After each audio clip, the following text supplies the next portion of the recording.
I actually got a text message from Sheikh Ammar, and I had a good idea actually, subhanAllah.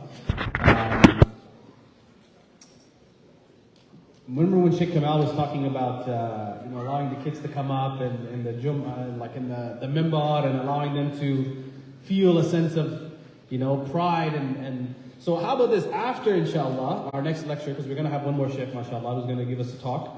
After that inshallah I'm going to stick around. If there's any kids that want to come on stage, maybe do some recitation. Sheikh Ammar said he'll supervise the whole thing, so mashallah tabarakallah, he's great with kids, so I think it'll be a wonderful expression inshallah. No, but seriously, let's get the kids up here. If they want to give, a reminder or something like that, let's make the kids feel like they're a part of this. Alhamdulillah. Our final speaker before the lunch break. First of all, how are we feeling so far? How's the energy levels? Allahu Akbar. Thank you. Thank you. I can't take all the credit, but I will take some of it. Alhamdulillah. It's important, I think, in events like this for us to feel, energized. Like we are learning the deen of Allah subhanahu wa ta'ala. This is not something that we should be taking lightly. Like we are hearing reminders, we are coming closer to the learning about the sunnah of Rasulullah sallallahu alayhi wa sallam. So every time we hear one of these talks, we should be engaged. So I want us to keep the energy levels up, inshallah. This is going to be our last lecture before lunch. Dr. Amjad Qourshah, who actually is also from Ontario. MashaAllah, tabarakallah. Ontario is representing. Anyone else from Ontario? Okay, one very excited sister here on the side. I think was that you yelling or was that a whistle? I'm like, woo! Woo! Anyone else from, is anyone from Ontario, Toronto specifically, GTA?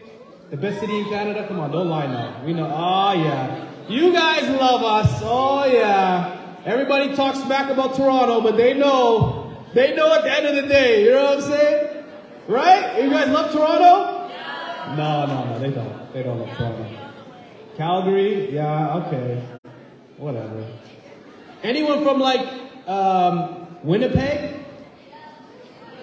Is there anyone from Winnipeg? Do they even have people? Or is it just like livestock? No? Anyone from BC? Vancouver? Boo, we boo them as well. That's why your basketball team left you. Oh, shots fired. Oh, wow, I'm the bad guy. I didn't leave them. The Grizzlies left them. Don't yell at me. I didn't do anything. Maybe it's because of that attitude they have. I don't know. Anyone from Saskatoon? Is that even a real place? That's a real place, right? Saskatchewan? I hear these in history class and in geography class, but I don't know. I've been to Regina. It's a pretty cool place, mashallah. Anyways, I'm distracting from the point here. Our next chef, mashallah, really cool topic, risk analysis, the importance of halal income. Okay, this is a topic that we all should be paying attention to, inshallah, because this is something that, inshallah, is going to put barakah in our wealth. Without further ado, I'd like to invite Dr. Amjad Qourshah, inshallah, to finish us off before the break. Give him a big round of applause, mashallah.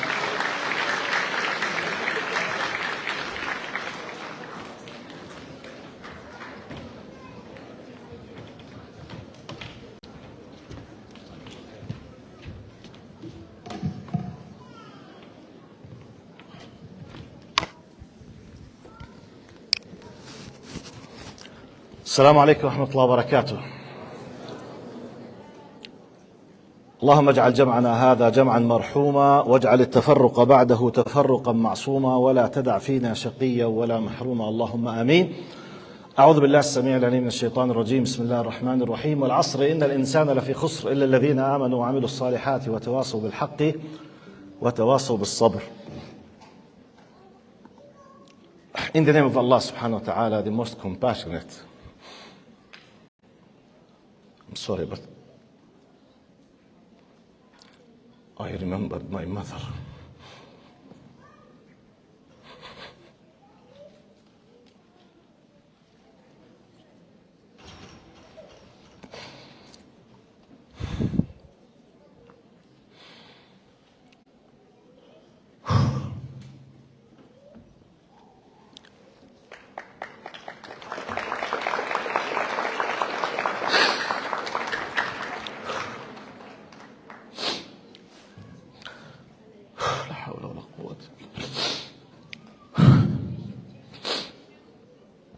I'm so sorry for that.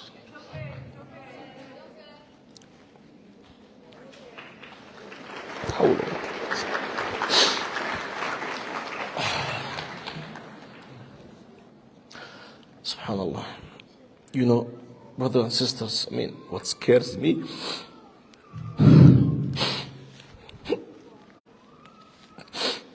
every time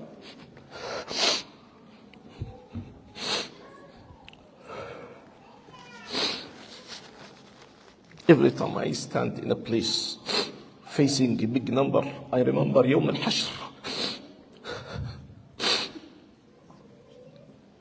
You know, I remember the judgment day. You will stand like this. So I'm always wondering, okay, we have the power to speak now. We can articulate, we can lie. But when we stand before Allah,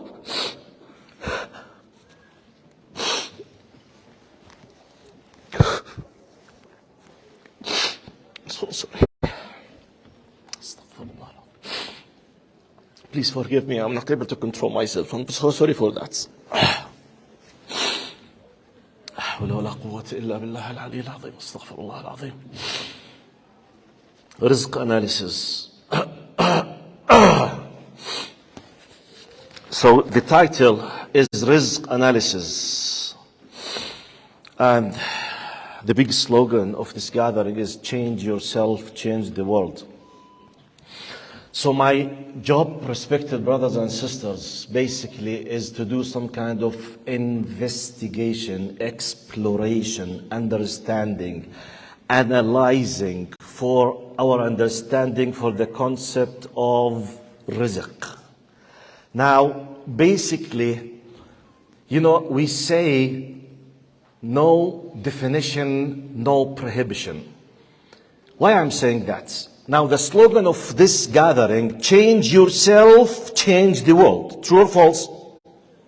But how do I change myself? I need to change my perspective. I need to fix some possible misconceptions. I need to reorder the priorities and the values in my perspective, or otherwise how I will change myself. So therefore, let me do the following. Imagine this is very simple. Imagine that this is an iPhone, for example. Imagine yourself now, any one of you, you are now, let's say 25, never ever in your life had an idea about what a mobile or a cell phone is. So definitely you have no idea about the value of iPhone 14, for example. So if I told you, for example, hey, would you like to have iPhone 14? Excuse me? iPhone 14! This is the piece of plastic for you. A piece of plastic which could be equal to garbage, literally. Simply because you have no idea. If I took you on a journey 14 days and I showed you what do we do with these devices, and you started realizing what that camera does, what the communications do, how can you communicate your bank account, with video editing, with pictures, with photos, with communications, and you had an idea about what Facebook is, what social media is, what TikTok, Instagram, something. Now you realize, now your attitude, you're dealing with what so-called, so far, piece of plastic. If I joked, I said, I will throw it, oh, but please, be careful. Because this is i14. You realize now. You had a new perspective because of new knowledge. First of all, knowledge. No knowledge, nothing will change. That's why, even though the core message of our religion is to worship Allah, literally Allah says, وَمَا خَلَقْتُ الْجِنَّ وَالْإِنسَ إِلَّا لِيَعْبُدُونَ. Verily indeed I have not created the jinn and the human being but to worship me. Yet the first ayah was revealed to Prophet Muhammad ﷺ was not usjud or u'bud or irka', it was iqra'. Because if there is no knowledge, there is no ibadah. No knowledge, nothing will happen. No change will happen at all. This is a big message for us. We are ummat iqra. We are the people of knowledge. So therefore, change yourself, change the world. We need to change the world, by the way. Yes, actually, our message is to change through bringing, just conveying the message. Because the message of Islam is not our own priority. It's not for Arabs or Somalis or Pakistani or Yemeni. It's for للناس كافة. Prophet Muhammad ﷺ was sent to all human race incomplete. So therefore, please. But we will be able not to do anything unless we realize we fix misconceptions, we change our perspective, we reorder the values of things that we used to think, then we will be changed. If we change, we will influence. We will be able to convey our message. Now, let me start fixing some possible misconceptions. Even though I'm supposed to talk about Rizq, but to understand what Rizq is, I need to understand square number one, to go back square number one. What is more important than Rizq actually is Ar-Razzaq, the sustainer, Allah subhanahu wa ta'ala. I need to understand before dealing with Anwa' al-Rizq, the importance of Rizq, kinds of Rizq, the wage of Rizq, the whatever, the law of Rizq, depending on what. Why should be halal? Depending on what? Allah, you know, all of these details. Wait. Rizq is just a marginal issue. Comes from the big origin, which is Razzaq. Allah subhanahu wa ta'ala. I need to have an idea about Ar-Razzaq, the sustainer. Then easily I can handle, I can understand, I can explain, I can analyze, I can study, I can investigate when, why, how, depending on what the rizq, whether I'm able to deal with it or not. This will lead me, when speaking about Ar-Razzaq, to go to a very important concept about fixing misconception, which is At-Tawheed. Now say, Sheikh, for God's sake, we want you to speak out Rizq. What's the Rizq? Tawheed, yes. Brothers and sisters, if anyone asks you what distinguishes us as Muslims, what is it? Apart from all other followers of our religions, what is it? By the way, many millions of non-believers, they believe in the existence of Allah. Many millions of non-believers, they believe that Allah is a Razzaq. Am I inventing something from my mind, or it's in the Quran? وَلَئِنْ سَأَلْتَهُمْ مَنْ خَلَقَ السَّمَاوَاتِ وَالْأَرْضَ يَقُولُنَّ اللَّهِ. They admit Allah's existence. وَلَئِنْ سَأَلْتَهُمْ مَنْ خَلَقَ السَّمَاوَاتِ وَالْأَرْضَ وَسَخَّرَ الشَّمْسَ وَالْقَمَرَ يَقُولُنَّ اللَّهِ. They are idol worshippers. They admit the existence and you know, He's controlling the universe as well. No problem with that. But they are non-believers. Why? Because the concept of Tawheed, as we understand, and Tawheed does not mean one, please. This is another possible misconception. Before, I want to deal with Rizq, but I'm going to a Razzaq, then I'm going to concept of Tawheed before dealing with the Razzaq. Back, solve it from the origin, from the principle, from the foundation, then easily you can handle what comes as an outcome of the origin. Our basic understanding of our religion that we are muwahhidun. What does it mean, muwahhidun? Does not mean that we believe just in one God. No. My biggest dalil for that, وَلَئِنْ سَأَلْتَهُمْ مَنْ خَلَقَ السَّمَاوَاتِ وَالْأَرْضَ يَقُولُونَ اللَّهِ. They believe in Allah. They believe in His existence. But why they became non-believers? Simply because they refused Allah to be number one in applying what should be done in their lives, which means Allah has no priority in their life. Okay, they are like some cool Muslims in our days now. You know cool Muslims? The white-hearted people, أصحاب القلوب البيضاء. Sheikh, it's okay. أنا صح ما بصلي وصح ما بصوم وصح ما بزكي وصح بصاحب وصح بس أنا قلبي أبيض والله بيعرف نقطة. You know this? You know this way of hair? You know which means, okay, you know, they design Allah as they want. They re-portray Allah as they want. Allah, from their point of view, is the one who accepts from them what they decide should be done and should not be done. Which means, as if Allah's commandments is a market, free market. Okay, Allah, you are nice in this, I pick it. But I'm sorry, Allah, but this is, I disagree with you with it. Okay, I will pray, Allah, but hijab, sorry. Practically, I'm translating practically what some Muslims do in practice. Okay, I agree with making a dua, but please, zina, cigarette, alcohol, no, sorry. Practically, this is what used to happen. So basically التوحيد, the core point of التوحيد, to let the commandment of Allah, the will of Allah, what Allah wants comes first in your life. This is the tawheed. Basically, depending on that and understanding that Allah is Ar-Razzaq, in light of this big umbrella, let's come to understand some details about Ar-Rizq. First of all, no definition, no prohibition. What is Rizq?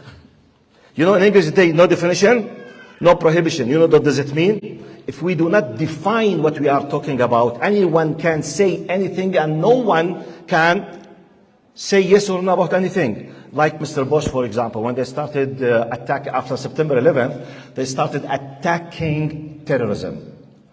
So whenever they want to attack a country, they attack because they are terrorists. Okay, Mr. Bush, for God's sake, wallahi, we hate terrorism as well. We want to fight terrorism with you. Can you define terrorism for us? No. You know, because if they define terrorism, definition means it could be applicable on some of their alliance. That's why they came up with the conclusion that anyone who's with us is a freedom fighter. Anyone against us is a terrorist. That's it. Which means no definition. No definition. That's why they say no definition, no prohibition. In Islam, we are the people of clarity. We are the people of purity. We are the people of transparency. Clear definition. When we say about something, this is black and white, right, wrong, haram, halal, very clear. We don't play in the gray areas, Muslims. This is what distinguishes us, by the way. So be careful. You should be proud of this. By the way, our religion is based on the concept of lakum dinakum waliyadin. We need to distinguish sometimes. So let's come to the definition. I'm just giving you the justification of the importance of the definition when we discuss something. So that's why, before talk about Rizq, I need to talk about Al-Razzaq, and he is only Al-Razzaq, the sustainer. Before I discuss Al-Razzaq, I need to talk about Tawheed, monotheism, oneness of Allah. Now, if we want to discuss Rizq, just from fiqh point of view, or linguistic point of view, without reminding ourselves to possible misconception, which is Tawheed means Allah is first in everything, as if I'm wasting my time. Just an entertainment, intellectual session, nothing more than that. So let's come now, in light of this, to speak. Now, what is the definition of Rizq? Rizq, subhanallah, Imam al-Sha'rawi, Sheikh Muhammad al-Sha'rawi has a very beautiful definition.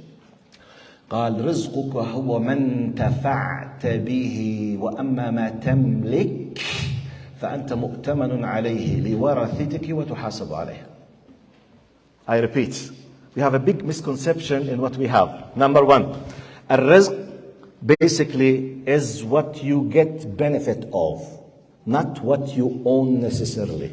You might be owning something and it will be a trust in your hand. You will be held accountable by Allah, but it's not your rizq. It's a trust for your inheritance. Rizq is just what you get benefit, what you eat, what you wear, what you use, what you consume, which could be 1% of your wealth. The rest is not your rizq. The rest is just a trust for the others. If we are discussing now the rizq as wealth or money, but just I'm giving you a definition, which is what you get benefit of. طيب. أنواع الرزق.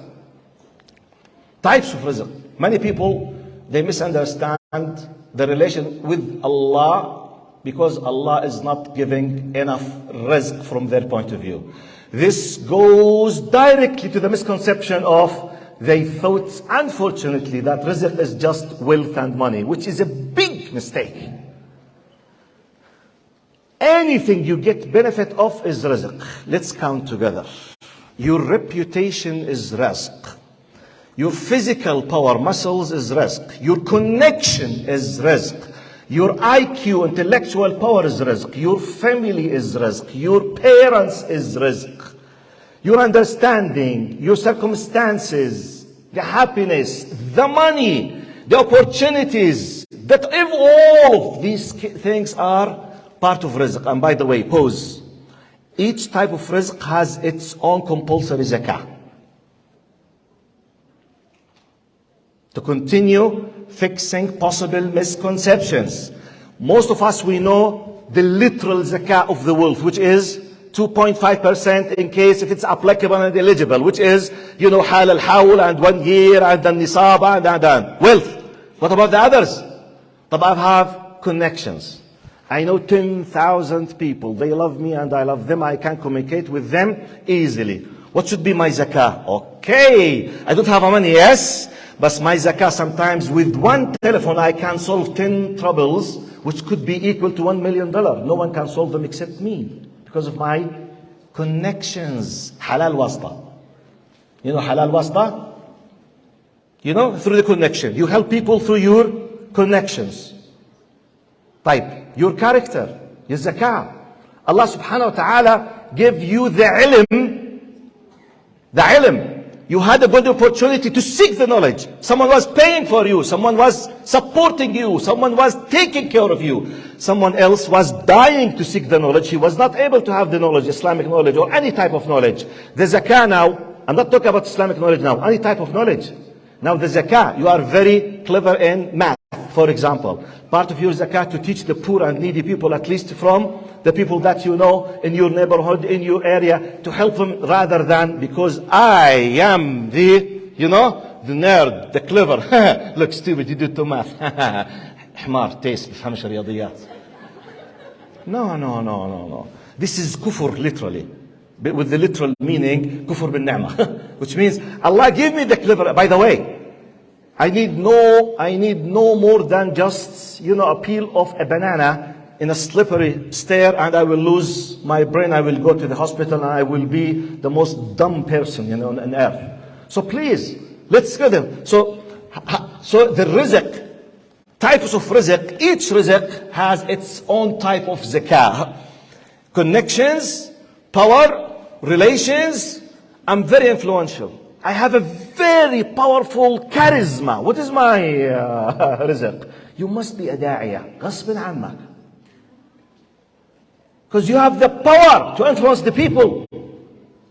Allah gave you a very powerful character. You go and spend it where? For example, I'm just giving you an idea. So this is the definition of rizq. Rizq is not just money. Third point we need to know. Rizq in terms of our relation between us and Allah, please open up brackets now. It's عطاء وهبة وهدية غير ملزمة من Allah. Which means it's a bounty. It's a gift from Allah. Allah decides when, how to give it. There is no preconditional thing necessarily. Which means, okay, why do make dua? Why do such and such? Because I want Allah to give me such and such. But what if Allah decided not to give you such? I would be very angry from Allah. Misunderstood the relation. I'm a servant of Allah. I'm a slave. I submit as a Muslim. I keep asking Allah. Allah decides what type of rizq will come to me, what is the level and why. And if He decide not to let this type of rizq comes to me by His will, as well, alhamdulillah. We need to understand it. Otherwise, we will delve into misunderstanding, which could be similar to some of atheists. They deal with Allah, for example, through what they call the problem of evil, mushkilat al-shar. They look at Allah, look, the biggest question in the area of atheism, which is rejecting the existence of Allah subhanahu wa ta'ala, denying the existence of Allah subhanahu wa ta'ala. Atheists who reject completely that there is a possibility that God does exist. One of their biggest problems, the problem of evil, which means if this Allah does exist, hey, Sheikh, do you believe in the existence of Allah? Yes. This Allah, is He merciful? Yes. Is He capable? Is He able to do whatever He wants? Yes. But on what basis He is leaving the people of Syria, the people of Chechnya, the women in Bosnia, what happens and why He's leaving them? Where is His power and mercy? You, Sheikh, this is a proof that Allah does not exist. This is how they said it. I say this is a very childish way of understanding. On what base, Habibi, you decided Allah is just Rahim and Qadir? Habibi, Allah has 99 other names. Do you have an idea about them? Let me educate you about something. In addition to the fact that Allah is Rahim and Qadir, Allah as well is Alim and Hakim, which is the all-wise and the all-knowing. He knows what you don't know, and He does things according to wisdom that you don't know. So when you judge Allah, it's not just because of mercy. It's like, imagine yourself taking your kid who's 5 years old, passing by a hospital, out of a sudden they had a problem, they had to push you through the corridor, you passed by a big, let's say, wall of glass, and there was a surgical operation inside. And there is a doctor, a very famous one, and someone lying down, he lost completely his conscious. They are opening his belly using this knife, and the blood comes inside the hospital. This is a surgery. Now your kid has no idea at all about what's happening. For him, according to the movies that he used to watch, Daddy, look to the murderer. Daddy, killer. He's killing them. No, Habibi, he's a doctor. I don't care, he's a killer. This is, you don't know. No, you don't know. He's a killer. Does he hold a knife or not? Yes. Is there a blood or not? Yes. Is he hopeless or not? Can he defend himself? No. So, he's a killer. The problem is, your kid has no knowledge. He is ignorant.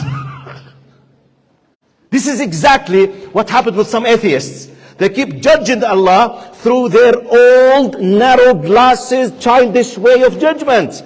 Broad, Allah is not just merciful. You are a merciful. Sometimes you take your kid and you give him this kind of needle. This is very painful.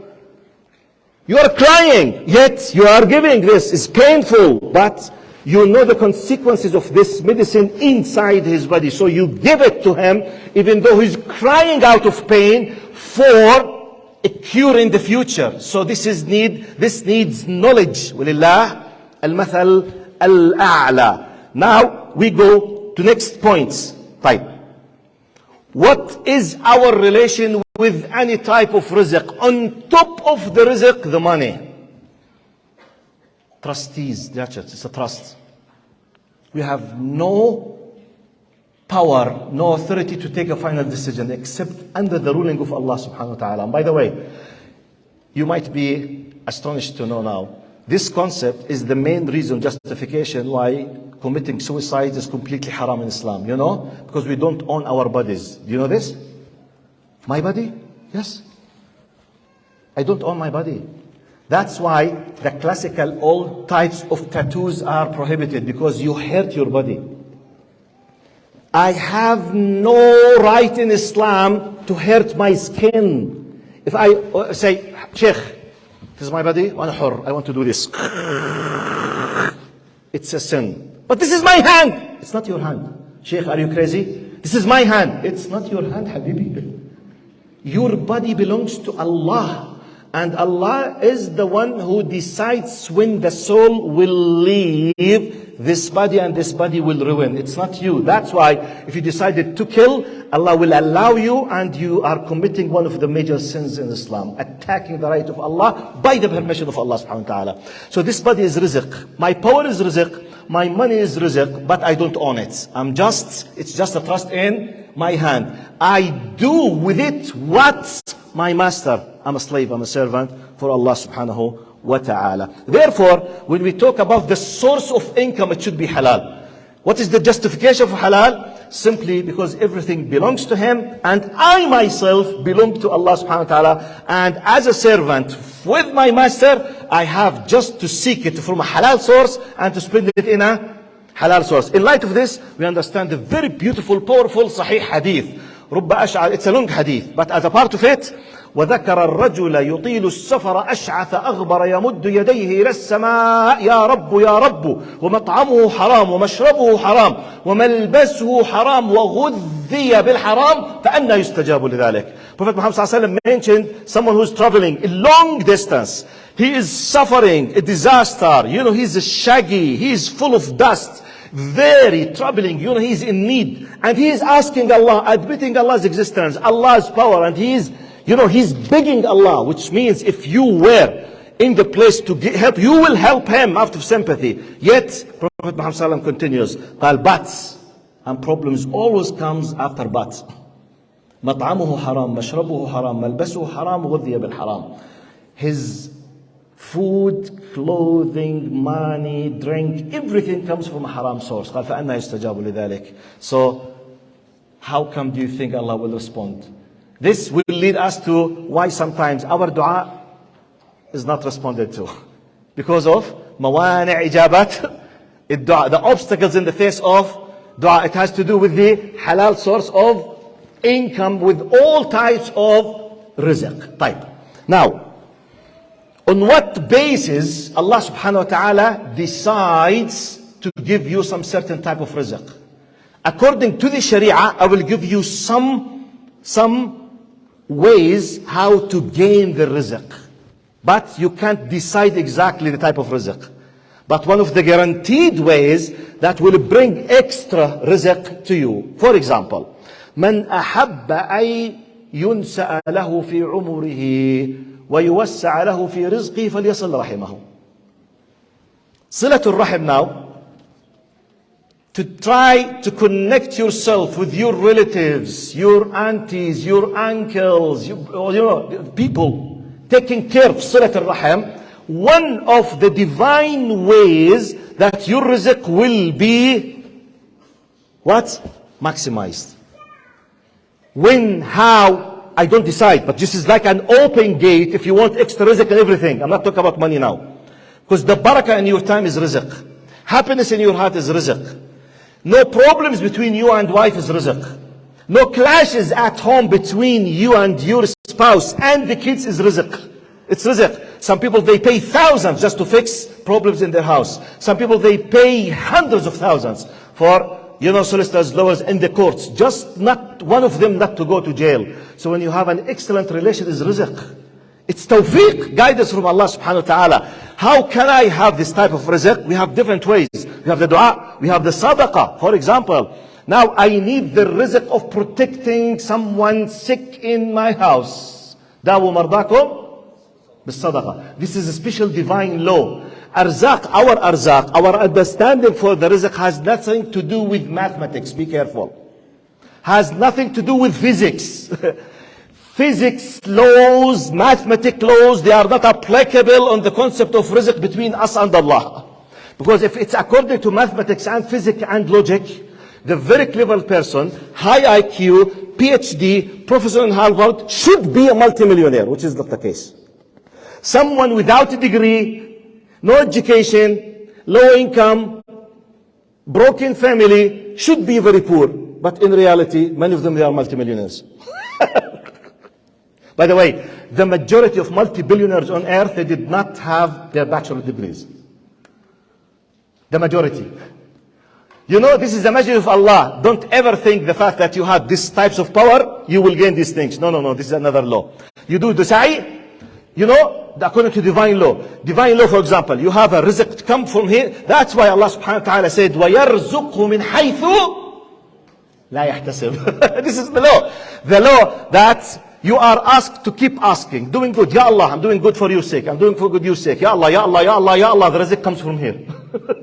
Ya Allah, Ya Allah, Ya Allah. I want this rizq. Out of a sudden, rizq comes from here. It is the law. It is the law. وَيَرْزُقْهُ. It's not my word. وَمَنْ يَتَّقِ اللَّهَ يَجْعَلْ لَهُ مَخْرَجًا. Your job is to be mindful of Allah. Your job is to do taqwa. Your job is to respect the will of Allah. This is your job. After doing so, the rizq could come at any time, in any form, from any gate, which in specific, it's completely out of your calculations. Even if you are so clever, you put 10 possibilities. It came from possibility number 100 there.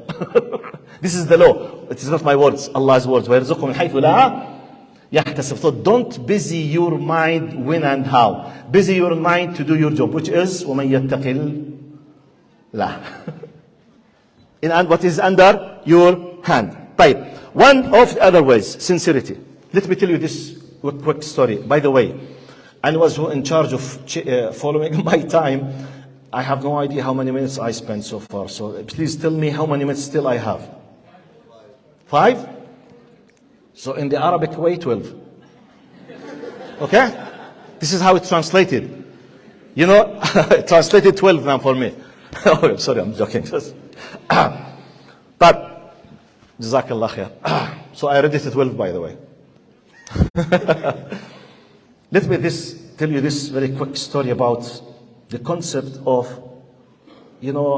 how the rizq could come. Someone that I know, I lived for a year in Dallas, Texas, in the United States. So I was giving in one of the masajid a khatira. One of the brothers there, his name is Dr. Umar Shaheen. He's from Jordan. He had a PhD in Usul al-Fiqh from Al-Madinah al-Munawwara. He told me this story about himself. I'm quoting him. I'm rephrasing the concepts. And please focus because the surprise will come at the end of the story. And inshallah, I will finish my talk with this.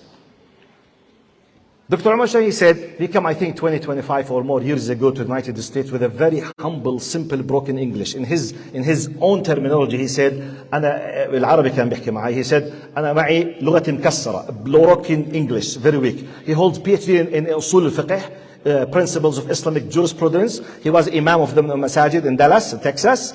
But his English was not that so good. He said, once I received a telephone call, which is very common there, from the local prison there. They want the Imam of Muslims to come to give, it's very, very familiar there. So, do you mind to give a lecture about Islam for the prisoners? I said, no, I don't mind. He said, but I was inside, I was really, really, afraid because I have a very weak, humble English.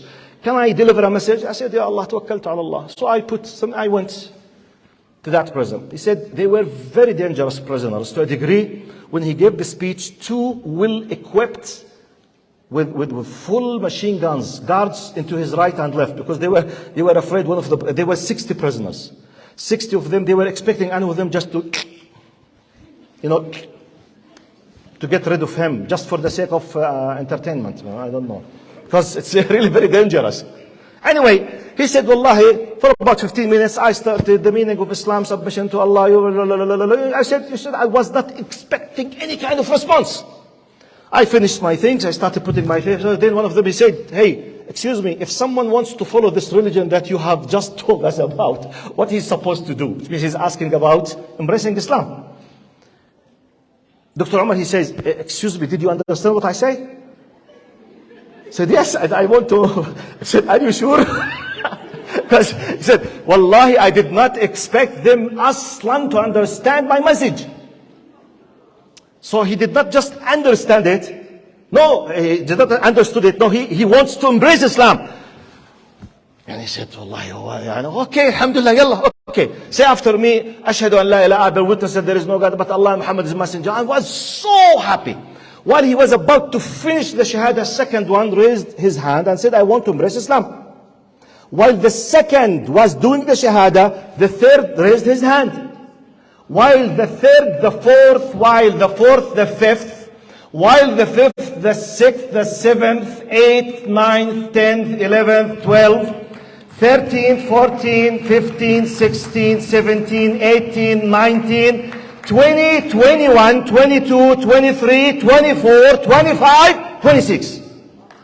26 person in a row, they declared the Shahada. Dr. Umar was telling me, he said, Wallahi, I felt as if I'm dreaming. Because I was not expecting Aslan to understand anything from my speech. So, now by the way, the amazing, astonishing part of the story is not here. But I will tell you later. Assalamu alaikum. No, I'm joking. Okay, no, I'm joking. Okay. No, I will finish the story. Okay. Look what happened. He said, you can't imagine how happy I was. Can you imagine? 26 person with broken English, simple, humble English, hardly like our, we are in Jordan when we finish our government school. The best we keep saying I mean, we'll P, we change it to B, Bipsy project to this kind of funny things. They keep making jokes against us. Anyway, so he did it. Look to the amazing part of the story. He said, I left, went home, few hours later, telephone call, hello, assalamu alaikum. Is this Imam Umar? Yes, speaking. Okay, I'm a normal American. I took your number. I want just to ask about Islam. Do you mind? No? Okay, please come to this address, my masjid, before the Isha, and I will answer your questions. He said, okay, no, خلاص. Now, close that file, okay? This is a new file. Then we'll see the connection. He said, I went a few hours later to the Maw'id appointment. He came, this brother. When I saw him, I felt as if I know him, but I'm not sure. He said, excuse me, do I know you? I said, no. Okay, maybe. Okay, well, most of Americans, they are white and with, blonde hair. Okay, no problem. Okay, what's your question? Started asking questions. The Isha started the adhan. He said, do you mind waiting at the end of the masjid till we finish? He said, no. He was waiting. We did the Isha. We prayed. Once we say, Assalamu alaikum, he started crying, screaming heavily. I want to embrace Islam. I want to become a Muslim. طبعا, basically our custom, all the people, Allahu Akbar, Takbir, all of them. He did the Shahada and they hugged him and he became a Muslim. After the celebration, the party finished. All of them, they left the masjid. He kept there staying for Dr. Umar. He came to him, I want to admit now. He said, what? Actually, you know me. He said, who are you? He said, I'm one of the 2 guards at the prison. 27. He was there listening. Look to the message. He was listening. He was touched with the simple, humble, nothing, no power. He himself, said, but he managed to convert 27 persons. What is the morale, the wisdom behind the story? I'm talking about sincerity and what brings out of sincerity from Rizq. I'm giving you one of the ways. Leave mathematics when dealing with Rizq and Allah. Leave physics. Leave all of these things. This is a very simple, humble, weak English, person, broken English, managed to convert 27. Wallahu hasibuhu, wallahu a'lam. The only reason that we can explain in light of our Islam is ikhlas, sincerity. So, to sum up, ya ahibba, our core point is Allah. Assalamu alaikum wa rahmatullahi wa barakatuh. You know the Arabic way.